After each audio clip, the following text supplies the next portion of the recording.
Sheopur collectorate पर जिले भर के किसानों ने किसान नेता राधेश्याम मीणा मुंडला के नेतृत्व में विरोध प्रदर्शन किया।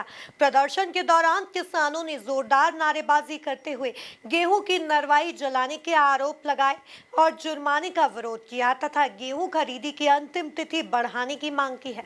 देखिए एक खास रिपोर्ट। प्रदर्शन के उपरांत किसानों ने कलेक्टर अर्पित वर्मा के नाम डिप्टी कलेक्टर संजय जैन को एक ज्ञापन सौंपा, जिसमें उन्होंने अपनी दो प्रमुख मांगे रखी। पहली मांग के तहत किसानों ने बताया कि श्योपुर जिले में गेहूं खरीदी अन्य जिलों की तुलना में विलंब से शुरू हुई, जिससे उपज बेचने के लिए उन्हें पर्याप्त समय नहीं मिला। एक तो किसानों का जो भी 30 अप्रैल से जो स्लॉट बुकिंग बंद कर दी है, उससे क्षेत्र में किसानों को बहुत दिक्कत हो रही है। तो आज जो ज्ञापन के माध्यम से सब लोग मिलने आए हैं यहाँ पर, तो किसानों की जो स्लॉट बुकिंग की तारीख बढ़ाई जाए, जिससे भी क्षेत्र में बहुत सारे भी गेहूँ पड़े हैं तो सारे गेहूँ बिक जाए। हमारी मध्य प्रदेश की सरकार माननीय मोहन यादव जी कहते हैं कि किसान का एक एक दाना खरीदेंगे, इसलिए हम प्रशासन से कहना चाहते हैं कि गेहूँ स्लॉट की डेट बढ़ाई जाए और किसानों का जितना भी गेहूँ बचा है सारा गेहूँ खरीदा जाए। दूसरे कुछ किसान आए हैं जिन पर नरवाई जलाने पर जुर्माने की कार्रवाई हुई है, तो हम उस बात को ये बताना चाहते हैं कि बहुत सारे जो किसान हैं वो टोटल निर्दोष है। वो बेचारे अपनी गेहूं की फसल में पानी तक नहीं दे पाते, तो मूंग की पैदावार भी नहीं करते।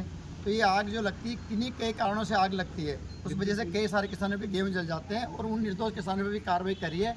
तो हम ये मांग करते हैं कि जिसने वाकई में आग लगाई है उस पर कार्रवाई होना चाहिए, लेकिन निर्दोष लोगों पर बिल्कुल भी कार्रवाई नहीं होनी चाहिए। यही बात करने के लिए यहाँ पे आए। विद्युत मंडल की लापरवाही से अन्य किसी वजह से भी आग लगती है, उससे ये कार्रवाई हुई है। तो हम यही मांग कर रहे हैं कि जांच करके इन निर्दोष किसानों को साथ कोई कार्रवाई नहीं होनी चाहिए। गेहूं की नरवाई जलाने के झूठे आरोपों पर किसानों को नोटिस दिया जा रहा है। वो जुर्माने की कार्रवाई प्रशासन के द्वारा की गई है, जबकि श्योपुर ज़िले में जिन किसानों को नोटिस दिया गया है उन्होंने गेहूं की नरवाई नहीं जलाई है। गेहूं की जो नरवाई जली है वो बिजली विभाग की लापरवाही के कारण, शॉर्ट सर्किट के कारण, आंधी एवं तूफान के कारण एवं अन्य आकस्मिक कारणों से जली है। किसी एक खेत में आग लगकर पूरे क्षेत्र में फैल गई। इसके लिए पूरे किसान दोषी नहीं है, इसलिए हम प्रशासन से मांग कर रहे हैं। प्रशासन से आज यहाँ कलेक्ट्रेट पर प्रदर्शन करके ज्ञापन दिया है और मांग की है कि जो जुर्माने की कार्रवाई है इसको निरस्त किया जाए। ये अन्यायपूर्ण है। एक तो किसानों की नरवाई जल गई, उनका आर्थिक नुकसान हो गया, उनका भूसा जल गया, ऊपर से किसानों को नोटिस देना और जुर्माने की कार्रवाई करना नाकाबिले बर्दाश्त है। इसलिए हम मांग कर रहे हैं इस प्रकार की जो अन्यायपूर्ण कार्रवाई है उसको निरस्त किया जाए। दूसरा, श्योपुर में जो गेहूं खरीदी का कार्य चल रहा है उसको अंतिम तिथि उसकी 5 मई तक घोषित कर दी है। हम गेहूं जो स्लॉट बुकिंग का कार्य है उसको 30 अप्रैल से बंद कर दिया है, जिसके कारण किसान परेशान है।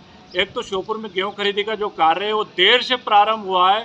गेहूं खरीदी का कार्य लगभग 15 अप्रैल से प्रारंभ हुआ है। बीच में जो गेहूं उपार्जन केंद्रीय व्यवस्था के कारण बंद भी रहे, किसानों को पूरा समय नहीं मिल पाया है अपनी गेहूं की उपज को सरकारी समर्थन मूल्य, न्यूनतम समर्थन मूल्य पर उपार्जन केंद्रों पर ले जाने के लिए।